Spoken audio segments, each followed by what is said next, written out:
Hey guys, welcome to yet another episode of the Hangouts with Chels podcast. You know this is the place to be. It's your host Helen Chels. If you're just joining for the first time, welcome. Or returning to the podcast, welcome back. Namaste. I am glad to have you here. I have missed you all so much. Hope you guys have been keeping safe. It's been tough, right? But please, let's keep safe and stay positive. Today's episode is titled SinglePringle. This is episode 9. I am gradually counting down to the end of season 1. Season 1 will be over by episode 12. Yippee, I am excited to come to the end. I need to go and write. I cannot wait. This episode is written by myself and my very good friend. She's my friend, my sister, my lover. She's absolutely everything to me. Her name is Tolu. So don't try to figure out which part is mine or hers. We have meshed it into one amazing episode, if I did say so myself. So listen and enjoy. Yeah, I almost forgot. I hope it's always your time here is well spent and you can pick 1 or 2 lessons. You can find me on Anchor, Apple Podcasts, Google Podcasts, or Spotify. Just search for Hangouts with Chels. Please get your wine, water, juice, tea, anything. Get something to drink. Get your earplugs and listen. Enjoy. So who remembers the Valentine of 2020? It was in February, I think. But it feels like such a long time ago. Don't you think we should just rewind the time back to January? Or even fast forward to 2021. Like 2020 has tested us and tried our strengths. There's been so much that has happened, from the pandemic to the different killings, rapes, violence, the deaths that seems to occur almost every day. It's like you go on social media and you get bombarded by all the bad news. It can be so overwhelming. I suggest that we use our social media pages for more positive things, to bring light, to share the life of Christ with everyone, to share what Christianity is all about, to talk about the gospel and make Jesus known to everybody. I also suggest that we take some social media break from time to time, just rest. But that's not what we're talking about today. We're talking about Valentine. No, really. About single people. So if you're not single like me, or the rest of the single community who I hope will listen to this episode, you might not get the gist, but I think you will, because at one point in your life they shall single like us. So listen. Valentine came with all the celebration and fanfare.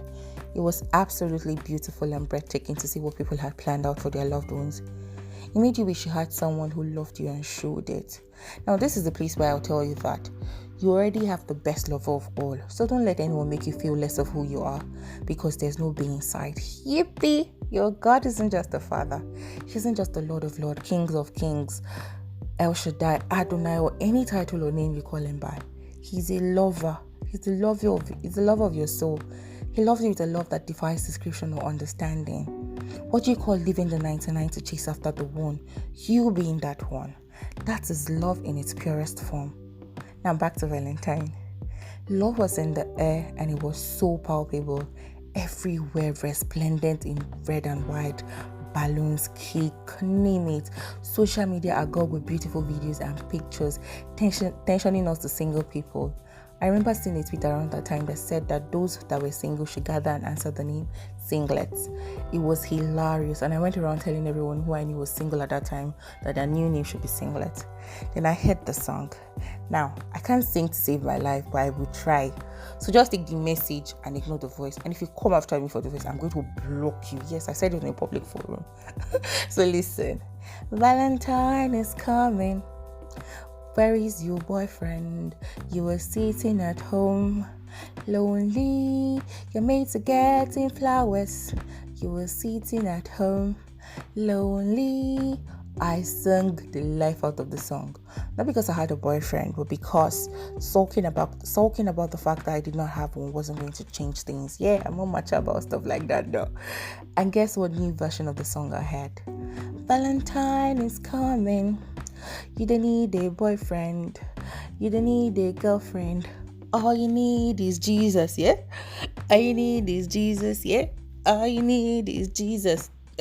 All you need is Jesus. Okay, so let's get carried away. I loved this even more. You want to know why? It was a clear message for me, for everyone, that it is only God that can fill the void in our lives. Now, don't get me wrong. Do I have companionship needs? Yes. Do I want a bae or a boo that I can be calling and telling I love you and planning the future with? Of course I do. But my life is no longer consumed by that need. And truly, the only person that makes your life complete, beautiful, fulfilled is Jesus. In him we are made whole. It doesn't get any better than that. So let me give you a small gist. I am a lover. I can love for the entire world, and I catch feelings at the slightest consistent interaction.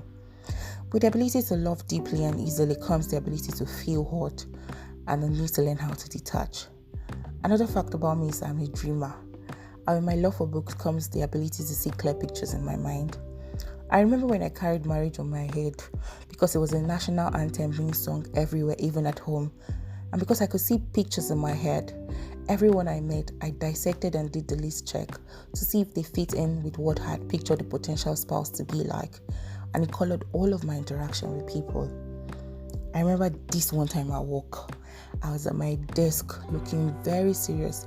If you had seen me, you would have said, this girl, she's a workaholic, key talent stuff. But I was absolutely not focused on work. On the contrary, I was engaged in what I termed my secret pains. You know those type of pains where you're dying inside, but you're just smiling and people are thinking that you have everything all sorted out, like your life is just in sync. But no one knows that on the inside you're crying and bleeding. You get Abby? That was what I was going through at that moment. I was thinking, it's about a month to my birthday and I'll be 26, 27, 28. There's no ring on my finger or a surprise marriage proposal to look forward to. What am I even saying? There's no B, so there was no surprise coming. I'm not even joking when I tell you that for about a year now, whenever I needed my age, I had to subtract the year I was born from the current year. How did I go from proudly saying my age to using a calculator to get it and looking at the calculator like it had betrayed me every single time? I guess it's because I feel like I'm not where I dreamt I would be.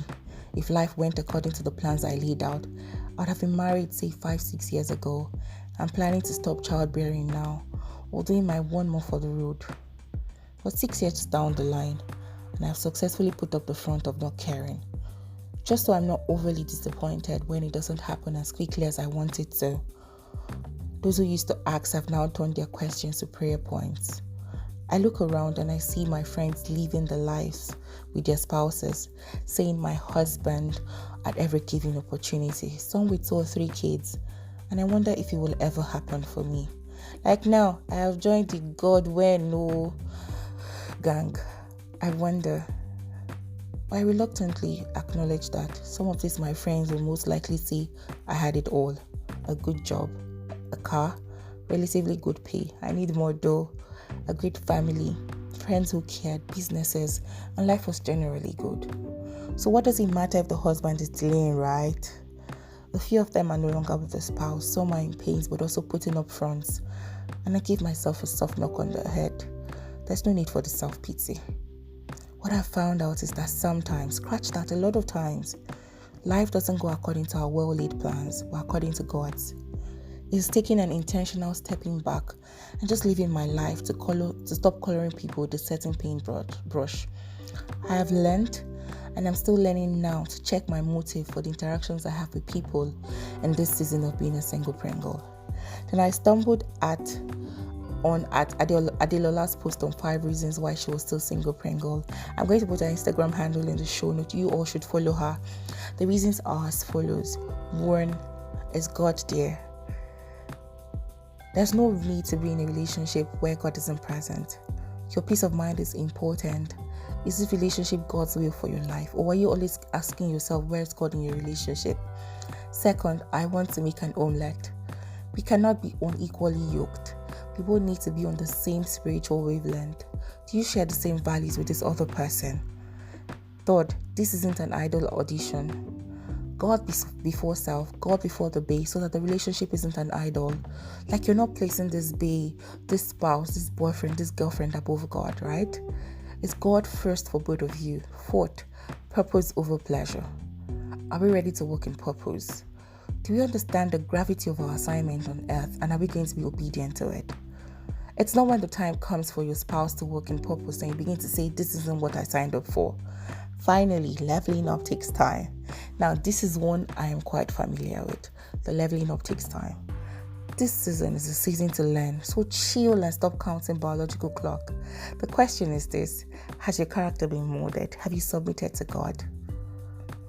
I asked a couple of people some questions based on the videos I had watched when I was doing some sort of research for this episode. Ranging from why are you still single? Why are you in a relationship? Do you feel that God is in your relationship? What has past relationships taught you? Would you choose pleasure over purpose? Are you idolizing your relationship? And one major thing I learned was that this time of being a SinglePringle should be a time of learning and growth where God levels you up.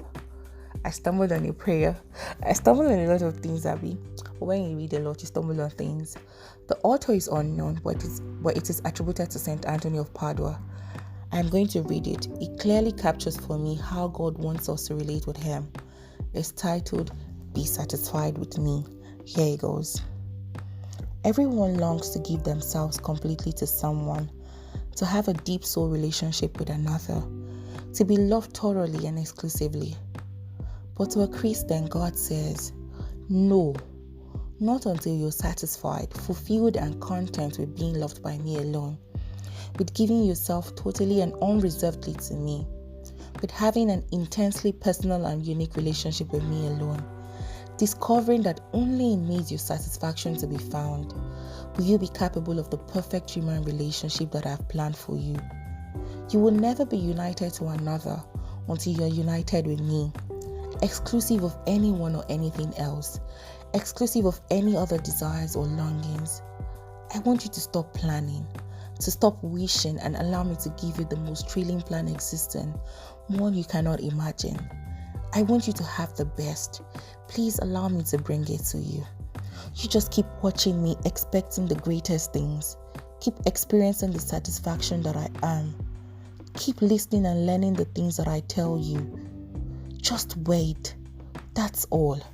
Don't be anxious. Don't worry. Don't look around at things others have gotten or that I have given them. Don't look around at the things you think you want. Just keep looking off and away up to me, or you will miss what I want to show you. And then, when you are ready, I will surprise you with a love far more wonderful than you could dream of. You see, until you're ready, and until the one I have for you is ready, I am working even at this moment to have both of you ready at the same time. Until you are both satisfied exclusively with me and the life I prepared for you, you won't be able to experience the love that exemplified your relationship with me. And this is perfect love. And dear one, I want you to have this most wonderful love. I want you to see in the flesh a picture of your relationship with me, and to enjoy materially and concretely the everlasting union of beauty, perfection, and love that I offer you in myself. Know that I love you utterly. I am God. Believe it and be satisfied. Amen. My favorite part of the prayer is this. I want you to stop planning, to stop wishing, and allow me to give you the most thrilling plan existing, one you cannot imagine. I want you to have the best. Please allow me to bring it to you. Your Father is telling you to stop the planning and the wishing and the daydreaming. Just focus on Him and He will give you the best. Your God does not lie. He doesn't go back on His words. It's not easy, because I know firsthand that the pressure to be in a relationship, to be married, can be a lot. There's the desire to fit in with the norm, especially when it seems like everyone around you is towing the same line. Don't you see all the whole wedding hashtags and pre-wedding pictures, the meet the days, the hashtag T-Square 2019, hashtag meant to be, hashtag perfect together, and hashtag loved up 2020. And if you're like me who follows Bella Ninja Weddings on Instagram, you bet you see all the amazing Ashwebi designs. And imagine how yours would be, what the color of the day would be, baby pink with onion white or some amazing mix of colors, Abby. It's good, scratch that. It is wonderful to be married, if that's the vocation you're called to. Emphasis on vocation, because marriage in itself is a vocation. But when that does not happen as quickly as you want it to, or even when you have a baby and he or she's taking their precious time deciding if you're the one, or if God has spoken to them and confirmed that you're the love of their lives, what do you do? Wait a second. What happens when you do not have that someone to love? What happens when that special one refuses to show up in your life? What happens when it feels like all the good ones are taken? How we manage to come up with these adjectives beats my imagination, but that's a topic for another day. Does your life go on hold? Do you press a pause button while waiting for Mr. or Miss Special? Or do you stop living just because you have not found someone to love you or call your own? The truth is, life does not pause because B or Bo refuses to show up. So choose to live each day of waiting, enjoy, love, acquiring knowledge, making memories, and being happy, as opposed to being sad and feeling sorry for yourself. Marriage does not make a happy person. You need to be a happy person, so that when you look back a year, 2, 5, 10 years from now, you can say that you spent your youth well and made the most of your time in waiting. So yes, you get the badge of being a single Pringle with pride. Your father knows that this time of waiting is shaping you to be the person he wants you to be. Plus, you didn't kill anybody now. It's only single that you are, be, or is there something else I'm missing? Now, it might seem like I have my whole life all sorted out. Far from it. I'm not where I would have loved to be, but I have grown. Experiences and time have taught me valuable lessons and molded me into the woman I'm becoming. I have gained so many other virtues that I lacked before. The truth is that I am living the life destined for me. My father knows that this is the journey I must undertake. Sometimes I always had this feeling that I wasn't as ready as God wanted me to be. This is what Lola talks about when she says that God is leveling you up. And when things didn't work out, the answer I would get would be fix your relationship with me, which translates to, hey daughter, you should wait while I work on you. Now waiting can be tiring, especially when you're not convinced that you should wait, or the side remarks that age isn't on your side, or how your mates are getting married, but you are not abound. But God is saying we need to be complete in Him, satisfied with Him. So the question you need to ask yourself is this season of Single Pringle, what is it meant to teach me? What am I meant to be doing? What is God's plan for my life? Why was I put on earth? What is my purpose for existence? And am I fulfilling that purpose? We need to be very intentional with our lives. Our relationship with God needs to be whole. Our satisfaction and joy can only be found in Him. We need to surrender to Him totally and enter a relationship with Him. It's the best lover anyone can have. And He leaves us with an assurance that He's working on both partners now, like right now, to ensure that in the right time, all He's planned for your life will be accomplished. He wants us to have the kind of love that is a replica of how He loves us. So while we wait and pray, we must be willing to learn and lean on God. He says, don't be worried. Be satisfied in me. I will give you more than you can imagine. So finally, chill. The available is just around the corner. Thanks for listening to this episode. Please do not forget to subscribe, share, and tell a friend to tell a friend that this is the place to be. Special thanks to everyone who has dropped a comment or feedback. It's been amazing. You could also send me a voice memo on Anchor. I love you all so much. Also follow me on Instagram at Chels and on Twitter at Helen. Just please let's use the hashtag Hangouts with Chels. I will catch you in episode 10. And until then, your father loves you and always keeps his promises. Bye-bye.